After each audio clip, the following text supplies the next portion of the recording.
Ողջույն ընկերներ, այս հոլովակում ձեզ համար կներկայացնեմ 2026 թվականի փետրվար ամսվա հորոսկոպը այծեղջյուր նշանի համար։ Սիրելի այծեղջյուրներ, կնշեմ կարևոր օրերի մասին, լարված օրերի մասին եւ իհարկե մոլորակների դիրքավորման մասին։ Փետրվար ամիսը բավականին լի է իրադարձություններով, ունենալու ենք նորալուսին, բնականաբար լիալուսին, այդ նորալուսին ունենալու ենք արևի խավարում, սկսվելու է խավարումների միջանցքը, Մերկուրի մոլորակը դառնալու է հետընթաց եւ շատ կարևոր միացում ենք ունենալու մոլորակների,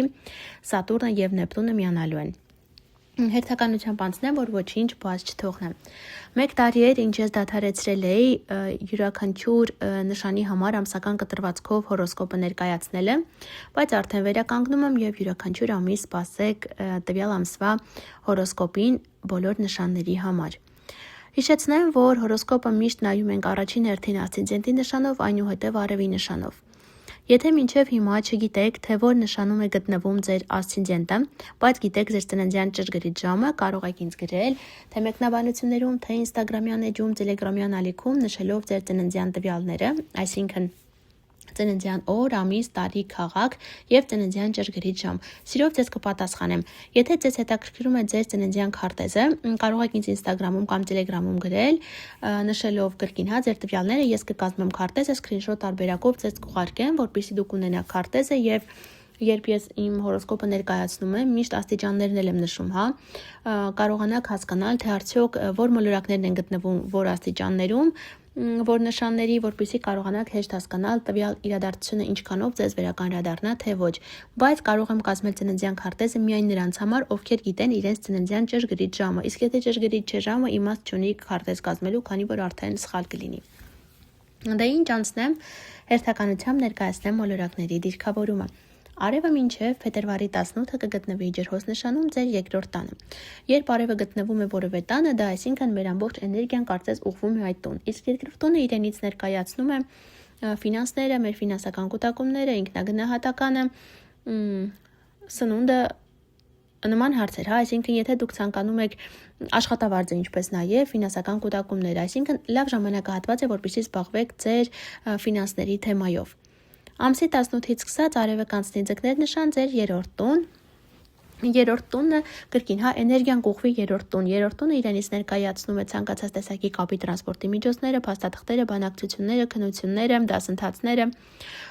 ինչպես նաև հարևանները, քույր եղբայրները։ Նման ինչ որ այվերոնշալ թեմաների շուրջ արևը էներգիա կբերի, եթե ինչ որ փոփոխություններ ցանկանում եք կատարել, կարող եք հանգիստ կատարել։ Մերկուրի մոլորակը մինչև փետրվարի 6-ը կգտնվի ջրհոս նշանում ձեր երկրորդ տանը, երկրորդ տունը արդեն նշեցի, դա մեր ֆինանսների տունն է, իսկ Մերկուրին դա մեր միտքն է, խոսքն է, բանակցություններն են, փաստաթղթերն են, այսինքն այս ժամանակահատվածում գուցե ինչ որ զանգ, նորություն, նամակ, փաստաթուղթ ինչ որ ստանաք կապված ձեր ֆինանսների հետ։ Ամսի 7-ից սկսած Մերկուրին կանցնի ձկներ նշան եւ մինչև ամսվա վերջ այնտեղ կգտնվի ձեր երրորդ տանը։ Եթե ցանկանում եք գնել կապի տրանսպորտի միջոցներ, ապա ամսի 7-ից սկսած մինչև ամսի 15-ը, մոտ այս ժամանակահատվածը հիանալի ժամանակահատված է, որպեսզի ձեռք բերեք որևէ կապի կամ տրանսպորտի միջոց բացառությամբ ամսի 9-ի։ Դրա մասին կխոսեմ։ Նման ինչ-որ հարցերի համար շատ լավ է։ Վեներան մինչև այստեղ նշեմ, որ Մերկուրի մոլորակը ամսի 26-ից սկսած դառնալու է հետընթաց։ Սրա հետ կապված առանձին նյութ կունենամ, մանրամասն կներկայացնեմ, ինչ է կարելի, ինչ չի կարելի անել այդ ժամանակահատվածում եւ բոլորից շատ ովքեր են զգալու այս հետընթաց Մերկուրիի ազդեցությունը։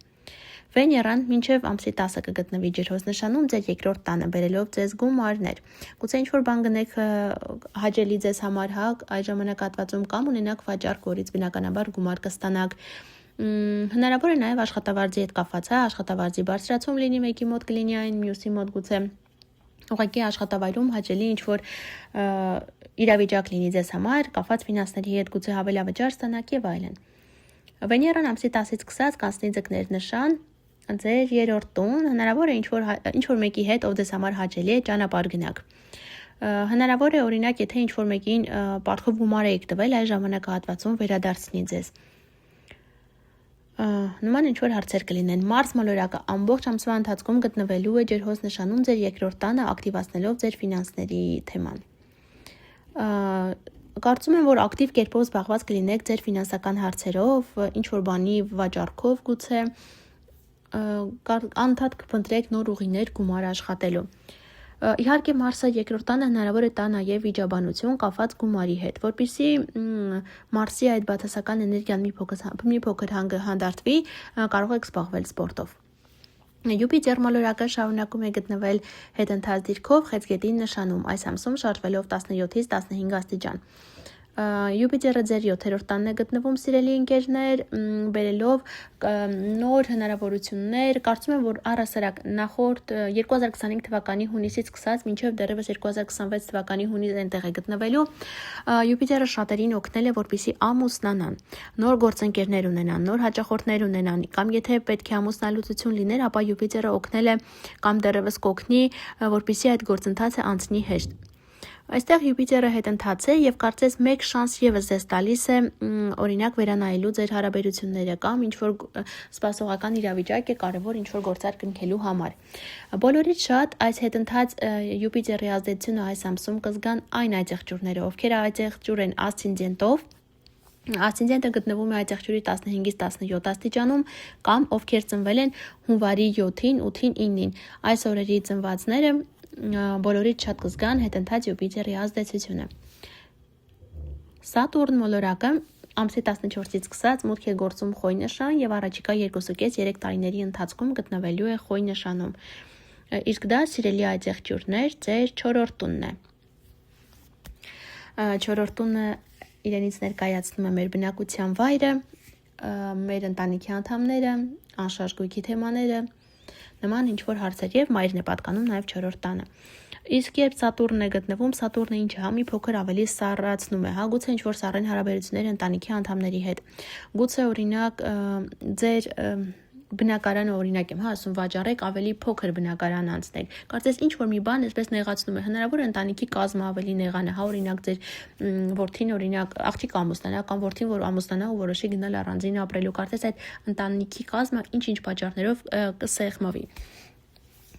Սատուրնը իհարկե 4-րդ տանը հնարավոր է տա նաև նոր անշարժ գույքի գնում։ Հատկապես, որ Սատուրնը եւ Նեպտունը միանալու են իրար, ամսի 20-ին է լինելու ճշգրիտ միացումը, բայց իր ազդեցությունը շատերն արդեն զգացել են եւ ոմանք էլ դեռևս առաջիկա ամիսների ընթացքում կզգան։ Սատուրնի ու Նեպտունի միացումը շատ կարեւոր սկիզբ է լինելու, սիրելի ընկերներ։ Ձեզ համար եւս հատկապես ձեր 4-րդ տանն լինելու կարծես ինչ որ նոր բան է ձեր կյանքում սկսվելու, որը ունենալու է երկար տարիների կյանք։ Օրինակ, Սատուրնը 4-րդ տանը, քանի որ այս միացումը ձեր 4-րդ տանն է լինելու, կարծում եմ, որ շատերը այո անշարժ գույք են ձեռք բերելու, որը իրենց համար ճիշտ ներդրում է լինելու այս միացման հետ կապված նման ինչ որ հարցեր կլինեն։ Բայց համենայն դեպս ինչ որ նոր սկիզբ է լինելու։ Այստեղ նշեմ, քանի որ միացումը լինելու է Խոյ նշանի 0-ից 1 աստիճանում, բոլորից շատ զգալու են այն այծեղջուրները, ովքեր ասցենդենտով այծեղջուր են, ասցենդենտը գտնվում է 0-1 աստիճանում կամ ովքեր ծնվել են դեկտեմբերի 23-ին, 24-ին, գուցե նաև 25-ին եւս։ Այս օրերի ծնվածները բոլորից շատ են զգալու այս միացումը մոլորակների։ Սև լուսինը շարունակում է գտնվել աղեղնավոր նշանում ձեր 12-րդ տանը, Սև լուսինը երբ 12-րդ տանն է, բերում է մեզ վախեր, կապված առողջության թեմաներով, ինչ որ վախեր, ինչը կապված է առողջության թեմայով, ինչպես նաև այն վայրերի, այն մարդկանց հետ, ովքեր ավելի հեռու են ձեզնից բնակվում։ Նման ինչ որ հարցեր կլինեն։ Սև լուսինը 12-րդ տանը նաև գուցե առաջացնի վախեր, որ կարող է ձեր գաղտնիքները բացահայտվեն, կարող է ձեզ օրինակ շանտաժ անեն, գուցե վախենաք, որ ձեր անցյալը բացահայտվի, անհանգստությունները առհասարակ շատ կլինեն։ Հնարավոր է գան ձեզ մոտ օրինակ մարդիկ փորձեն իրենց բացասական ինֆորմացիայով ձեր գլուխը լցնել, լավ կլինի, որ հեռու մնաք նման բաներից եւ թույլ չտաք, որպեսզի ձեր մոտ գան ու բողոքեն։ Կարող եք հիշել 9 տարի առաջ ինչ է եղել ձեր կյանքում, նման իրավիճակ եւս կարող է ստեղծվել այս ժամանակահատվածում։ Սև լուսինը 12-րդ տանը նաեւ կարող է շատերին հրահրի, որպեսզի կատարեն ինչ որ մոգական ծիսակարգեր, ռիտուալներ, իսկ դա ցանկալի չէ։ Քանի որ հետագայում խնդիրներ այն կառաջացնի ձեզ համար։ Ունենալու ենք լիա լուսին ամսի 2-ին առյուծ նշանում, մի քանի օր առաջ եւ 2 շաբաթ հետո իր ազդեցությունն է ունենալու, այս լիա լուսինը կլինի ձեր 8-րդ տանը, 8-րդ տանը ոչ ձեր կողմից աշխատած ֆինանսներն են կամ վտանգավոր իրավիճակները եւս, այս օրը փորձեք շատ զգուշ լինել, կարևոր ինչ-որ ճանապարհ չգնալ, հա, զգուշ ուղղակի անցնել այս օրը, քանի որ նման ինչ-որ իրավիճակներ կարող են լինել։ Կամ ուղղակի պարտություն կմտնի ձեր զուգընկերոջ ֆինանսական դաշտ, գուցե նա գումար ստանա կամ նոր աշխատանք ունենա, հա, որի միջոցով կկարողանա գումար աշխատել։ Նորալուսին կլինի ամսի 17-ին, ջերհոսնշանի 29 աստիճանում, այսօրը ունենալու ենք արևի խավարում։ Սիրելի ընկերներ, այս խավարումը կլինի ձեր երկրորդ տանը, ֆինանսների տանը, եւ քանի որ սա նորություն է, նոր սկիզբ է, կարծում եմ, որ շատերի մոտ նոր հնարավորություն կստեղծվի նոր ձևով գումար աշխատելու, նոր ֆինանսական մակարդակի անցնելու, հա։ Այս նորալուսինը իր ազդեցություն ունենալու է մի քանի ամիս առաջ եւ արդեն գուցե ունեցել է եւ մի քանի ամիս հետո եւս հնարավոր է որ իր ազդեցությունը ունենա։ Սա նորալուսնի հետ կապված, այժմ անցնեմ եւ ներկայացնեմ ձեր այստեղ Պլուտոնի հետ կապված, Պլուտոնը եւս գտնվում է ձեր երկրորդ տանը եւ ավելի մասշտաբային է դարձնում ձեր ֆինանսական դաշտը։ Լարված օրեր են լինելու փետրվարի 8-ը, Ուրանը եւ Վեներան 90 աստիճանի անկյուն են կազմելու, այս օրը փորձեք կարևոր ինչ-որ գործողություններ չկատարել ֆինանսների հետ կապված, թանկարժեք գնումներ չկատարել, ինչպես նաեւ հարաբերություններ չպարզաբանել։ Ամսի 9-ը Մերկուրին եւ Լիլիթն են 90 աստիճանի անկյուն կազմելու, կրկին հա եղեք զգուշ, եւ այն ինֆորմացիան, որը ստանաք, միանգամից մի հավատացեք, կարծես եւս մեկ անգամ ստուգեք, հա, զգուշ եղեք ձեր խոսքին, քանի որ հնարավոր է ինչ-որ մի բան այնպես չասեք եւ դա առաջացնի խնդիրներ։ Ամսի 15-ին շատ լարված օր է լինելու, արևը եւ Ուրանը 90 աստիճանի անկյուն են կազմելու, մի քանի օր առաջ հետո միշտ նկատի ունեցեք։ Ուրանը իրենից ներկայացնում էլեկտրականությունը, ավիացիան, այսինքն եթե հնարավորություն կա այս օրը հատկապես ինքնաթիռով տեղ մի գնացեք, հոսանքներին եղեք շատ զգույշ։ Ինչպես նաև բնական աղետներ կարող են լինել այս օրերին եւ հաջորդ լարված կրկին օրը կլինի ամսի 27-ը, մի քանի օր առաջ եւ մի քանի օր հետո միշտ նկատի ունեցեք, կրկին հա, պայթունավտանգ իրավիճակ կարող է լինել, բնական աղետներ կարող են լինել, սուր կտրող ցակող գործիքների հետ աշխատելիս զգույշ եղեք, գրագի հետ աշխատելիս զգույշ եղեք, նման ինչ որ հարցեր կարող են լինել։ Այսքանը սիրելի ընկերներ, կապված այս ամսվա հետ, բաժանորդագրվեք ալիքին, որ բաց չթողնեք ալիք ամիսների կանխատեսումները, իսկ մենք շուտով կհանդիպենք, ցտեսություն։